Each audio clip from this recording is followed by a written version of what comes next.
All right, guys, what's up? Welcome back to the Bean Apple. It has been a long time, but it is fantasy football season. The season's right around the corner in general, but it's time to start drafting.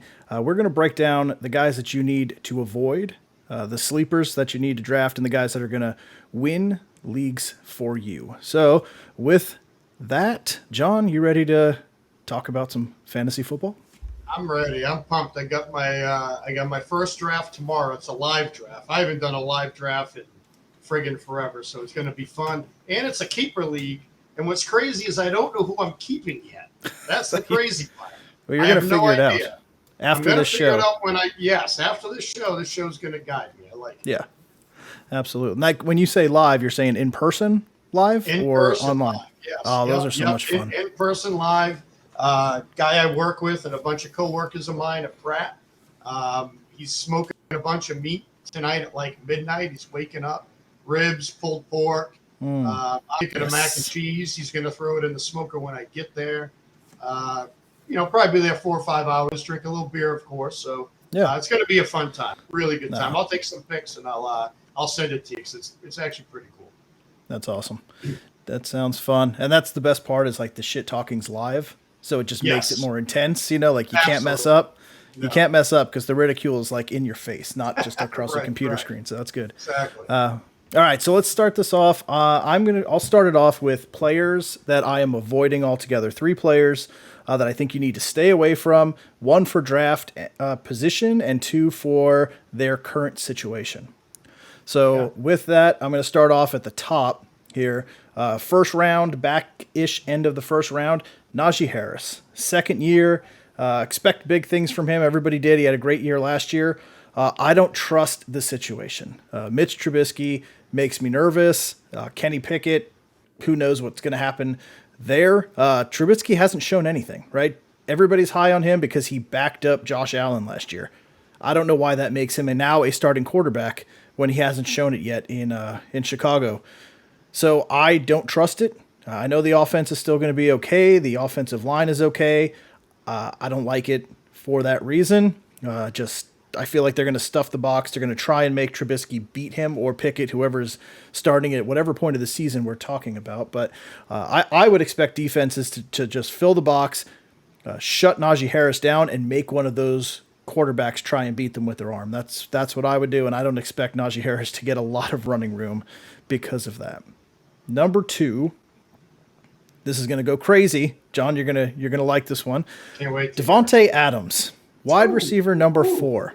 I know. I'm avoiding him, and I know you're probably like he's money in the bank, like he's going to be fine, right? But he's going to a new offense, plus a worse quarterback, plus they've got a better receiving core than what the Packers have had, right? I mean, Aaron Rodgers has carried that offense for years. Now you've got Darren Waller, you've got Hunter Renfro, and you're putting Josh Jacobs behind them, and now you got to squeeze Devonte Adams in. So I expect the targets to go down. I expect the yards to go down and the touchdowns to go down. So what you're going to get is new offense plus a worse quarterback plus a better receiving is a less impact for Devonte Adams. So I'm not saying that I hate Devonte Adams, but I think at wide receiver 4, you just avoid that completely. I don't think he's going to end the year at number 4. Yes, he'll still be good, but I think there's better value to be had at wide receiver. So I would skip over Devonte Adams until we see what he's going to do in Oakland. And rounding it out, we're dropping down a little bit. Those are the high ones, the shock values. Now I'm going to drop down to DK Metcalf in Seattle. Two words for you: Russell Wilson. He's gone. I don't want anything to do with that Seattle offense. So we saw it last year, struggled like crazy, that offense. When Russell went down, Geno Smith stepped in and didn't impress much of anybody. He did okay. He was manageable, but DK took a hit, right? So I don't trust the offense whatsoever. The offensive line looks atrocious. The quarterback play is going to be terrible. They actually have the worst ranked offensive line in football right now. So we'll see how that plays out through the year. But those are usually pretty accurate. They don't get much better. So he was under 1,000 yards last year without Russell Wilson.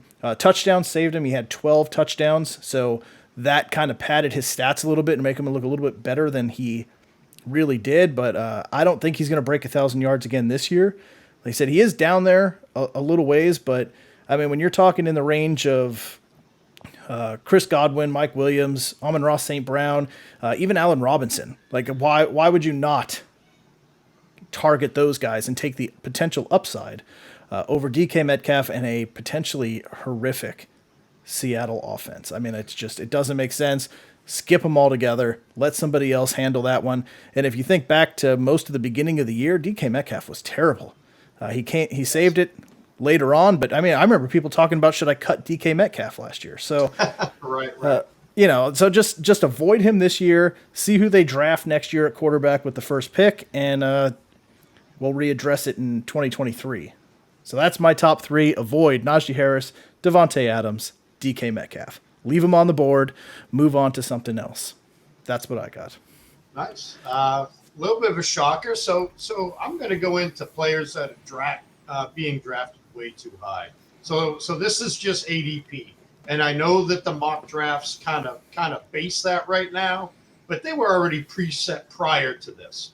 So first one I'm going with, and maybe I'm taking a personal stab at this guy, but Christian McCaffrey. So I've taken him one the last 2 years, and I've gotten 10 games out of him in 33 games. Yeah. So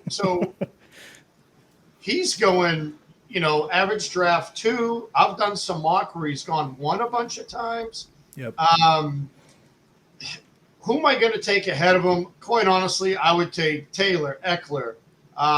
If you're talking PPR, I'm taking Cooper Kupp, probably Justin Jefferson, maybe around 8-ish, 9, around Delvin Cook-ish. I may take him before Delvin, but I think Minnesota's offense is going to be pretty decent. Maybe ahead of Jamar Chase. I don't know, but I'll tell you what. I mean, that'd be a tough one. So I'll tell you what. If I get the 7th or 8th pick, maybe the 6th, depending on how the draft goes, because Joe, once they go running back, it's like every running back is off the board, and next thing you know, somebody's taking Saquon Barkley at 10. Wait a minute. So that's going to segue into my number 2 player, Saquon Barkley. So right now, Barkley is average draft about 20. So here's another guy. He's played 15 games in 2 years. I mean, last year he played 13, and his stats were, what do you have, under 600 yards rushing, 3.2 average, 2 touchdowns rushing, 2 receiving, only had 41 receptions with 57 targets. That team's no better. I don't care who you bring in as the head coach. They still have the same line. They still have Daniel Jones, which, honestly, I think both of them will be gone after this year, and it's basically starting over from scratch. Who I would take ahead of Barkley? So, you're looking at 20, Saquon Barkley. I'm taking Aaron Jones. I'm taking Fournette because of his touchdowns. Probably not so much A.J. Brown. I don't know if I trust that one yet. But Mike Evans, I would probably take. Cam Akers if he's healthy. And you're going to love this one, Joe. I would take James Conner, your Arizona love child. James Conner. He's a Miami boy. Oh, no, he stayed in Arizona. Sorry, it's the other one. The other one went. Yes, sir. So Chase Edmonds went to. Yeah, Edmonds went to Miami. So James Conner's the only game in town right now for Arizona. So yeah, he's a bowling ball. That's who I would go there. Yeah, I mean the guy just scores. He scores, and there's nobody that's going to take his place. Right. And then my third one. So this guy's being talked about because he's healthy. He's going to go back to his 149 receptions of 2019. I probably gave it away, Mike Thomas. So he's being drafted around 75? Wait a minute. No, I'm sorry. He's being drafted. Where are we here? Sorry, I lost my notes. Thomas is 65. Sorry, 65.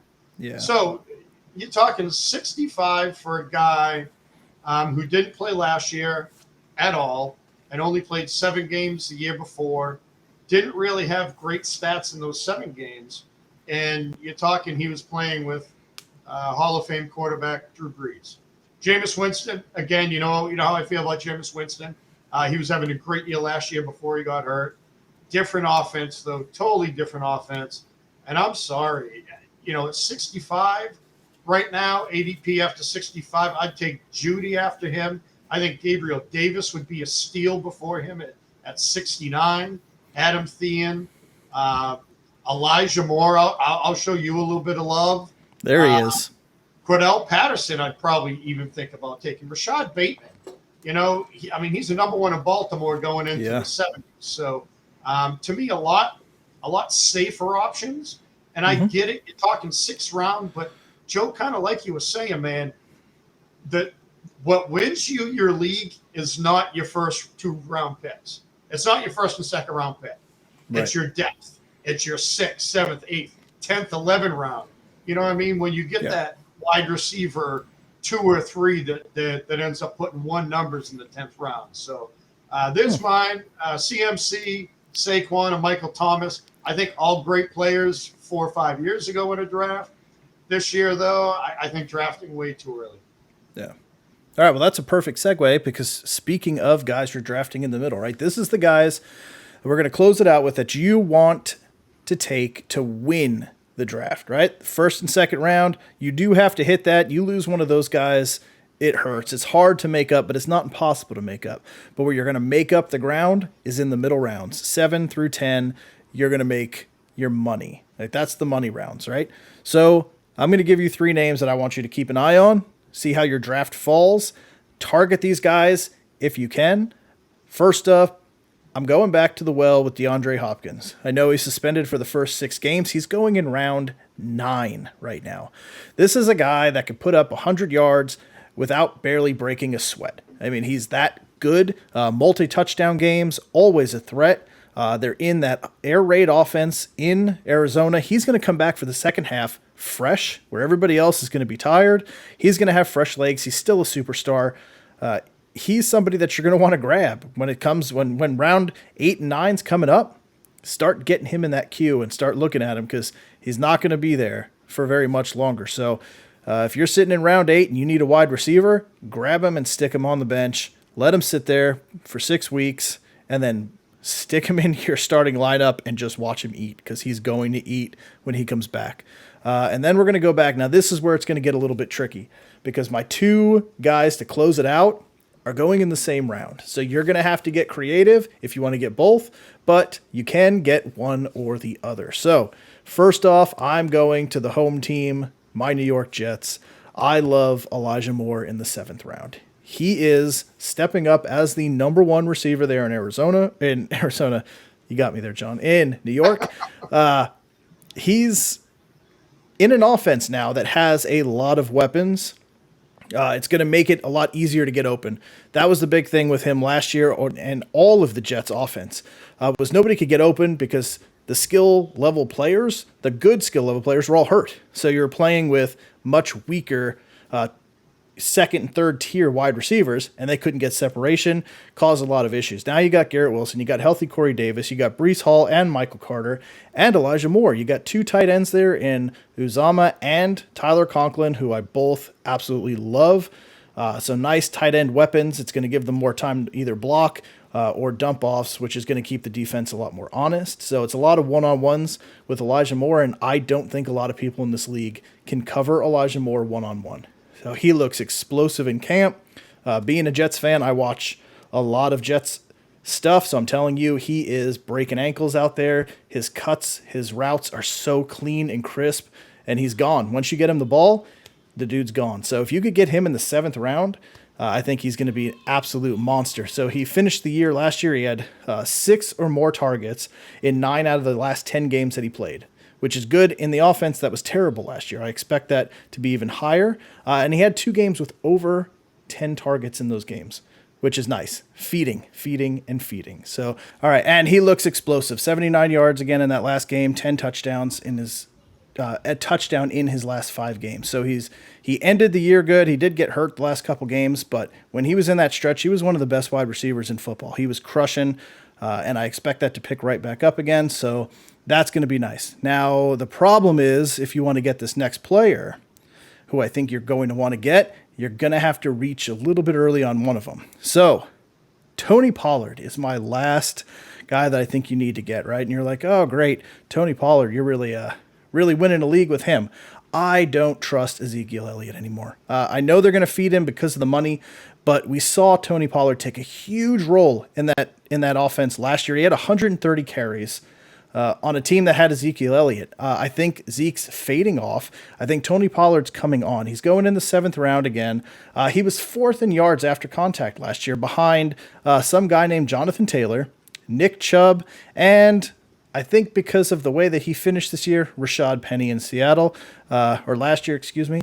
He went ballistic last year, Penny, but otherwise, if you were to take out those last like 4 or 5 games for him, it would have been number 3 behind those guys. So he's right now, though, here's the thing. He's drafted as running back 30th running back being taken. That's insane. He averaged 5.5 yards a carry, again, on 130 carries. So it's not like it was a small sample size that he was averaging 5.5 yards a carry. This is, close to, a low-end starter numbers there for carries, 130. So I expect him to increase that. He had over 700 yards rushing, which is 300 yards more than last year. And I expect him to increase that and push 1,000 yards. So I think he unseats Zeke this year. I think he takes over that team. John, I think between the Eagles, Cowboys, that's going to be the NFC East running back and forth. And I don't know if they can wait for Zeke to come to try to come back. If Pollard hits the ground running like he ended, I think it's going to make it very hard for him not to take over that bell cow role. So that's my 3: DeAndre Hopkins, Elijah Moore, Tony Pollard. You're going to have to get creative, get one of them, get both of them. They're going to make you money. So that's my picks. I hope that helped. All right, guys. Well, if you're drafting tomorrow, best of luck. I know you got it coming up, so take some notes. Watch this again. Have some fun. Best of luck, and we'll see you guys real soon. Peace out. Happy drafting. You're still here. It's over. Go home.